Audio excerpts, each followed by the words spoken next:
હવે જે લોકોના ઘરે આરો નથી ને એ બધા જ લોકો ઘરે 20 લીટરના કન્ટેનર મંગાવતા હશે જેની અંદર આરોનું પાણી હોય છે. હવે આરોનું પાણીમાં કોઈ પણ પ્રકારની પ્રોબ્લેમ છે જ નહીં, પરંતુ જે કન્ટેનર તમે જોઈ રહ્યા છો, જે 20 લીટરનું કન્ટેનર તમે દર વખતે જોઈ રહ્યા છો, એ કેટલું ખતરનાક છે એ તમારામાંથી ઘણા બધા લોકોને આજે ખબર જ નહીં હોય. અને તે દનાદન આપણે દર વખતે કન્ટેનર મંગાવીએ છીએ અને પછી આરામથી એમાંથી પાણી પીએ છીએ, પરંતુ ભવિષ્યનું આપણે વિચારતા જ નથી, કારણ કે ભવિષ્યમાં જે થવાનું છે ને એ ખતરનાક છે. શું થવાનું છે ખતરનાક, અને આનાથી પણ વિશેષ આગળના સમયમાં જો તમે 20 લીટરનું કન્ટેનર મંગાવવાના હોય ને તો એક વખત આજનો અમારો આ વિડીયો પૂરો જોઈને જજો.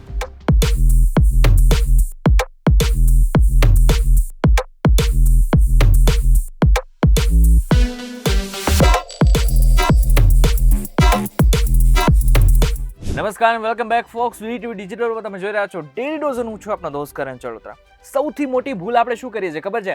આરોનું પાણી એક વખત ઘરે આવી જાય એટલે કે જે 20 લીટર વાળું કન્ટેનર છે ને એક વખત ઘરે આવી જાય ને તો ઘણા બધા લોકોને એવી ટેવ હોય છે કે કિચનમાં અથવા તો બાલ્કનીમાં રાખે, પરંતુ જ્યારે તમે એને બાલ્કનીમાં રાખો છો, તડકામાં રાખો છો ને ત્યારે પ્રોબ્લેમ છે, કારણ કે તડકાના સંપર્કમાં આવ્યા બાદ પ્લાસ્ટિક ધીરે ધીરે તૂટતું હોય છે, માઇક્રો પ્લાસ્ટિક એમાંથી બહાર આવતું હોય છે. બીજી મોટી ભૂલ, કન્ટેનરમાં જે પાણી છે એને શુદ્ધ સમજીને પી તો રહ્યા છે, પરંતુ જે કન્ટેનર છે એ કેટલું ગંદુ છે એ આપણામાંથી ઘણા બધા લોકોને ખબર જ નથી. કન્ટેનરની અંદર સ્ક્રેચીસ, ક્રેક્સ અને સરફેસ ડેમેજ થઈ શકે છે, અને ડેમેજ સરફેસને પ્રોપરલી ક્લીન કરવું પણ મુશ્કેલ બની જાય છે. એટલે જો કન્ટેનરની અંદર સ્ક્રેચીસ પડી ગયા હોય, એની અંદરથી સ્મેલ આવવા લાગી હોય, અથવા તો બીજે કોઈ તમને દાગ ધબ્બા દેખાતા હોય ને તો એને વાપરવાનું છોડી દો.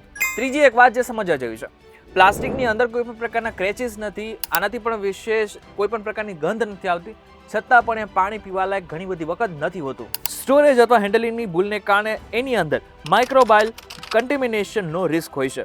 એટલે પાણી તો દેખાવમાં એકદમ ક્લીન છે, એટલે 100% સેફ છે એવું માનવું યોગ્ય નથી. હવે ચોથું અને સૌથી મહત્વનું અને સૌથી સમજવા જેવું હવે છે માઇક્રોપ્લાસ્ટિક. જે તમે જાર જોઈ રહ્યા છો ને એ પ્લાસ્ટિકથી બનેલું હોય છે.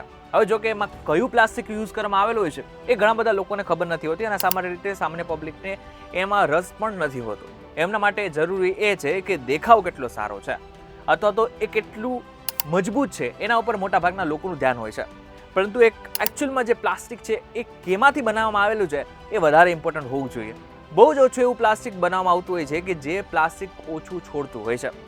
નાના નાના કણોની અંદર પ્લાસ્ટિક પોતાની રીતે પોતાનામાંથી જ કણો છોડતું હોય છે, જે ખતરનાક હોય છે.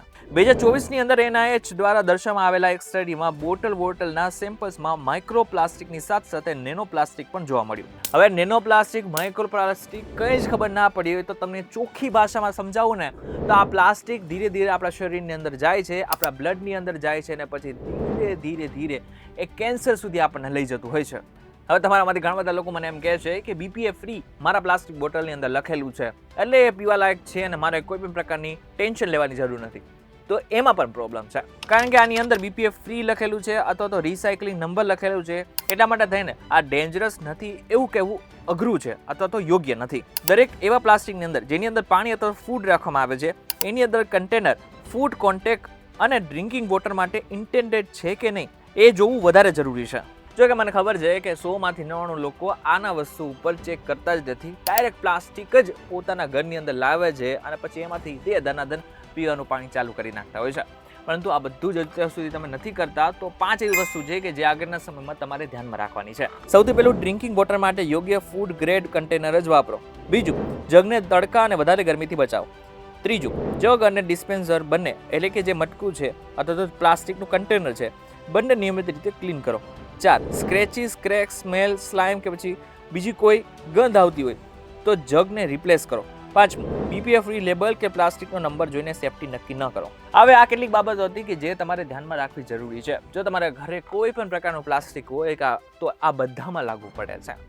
અમારો વિડીયો પસંદ આવ્યો તો તમારા મિત્રો સાથે શેર કરી નાખજો, તમારા પરિવારના લોકો સાથે શેર કરી નાખજો, કારણ કે મારા માટે તમારી જે હેલ્થ છે એ સૌથી વધારે ઇમ્પોર્ટન્ટ છે. ફરીથી મળીશું એક નવા વિડીયો સાથે, નવા કોન્સેપ્ટ સાથે. ત્યાં સુધી મને રજા આપો. નમસ્કાર.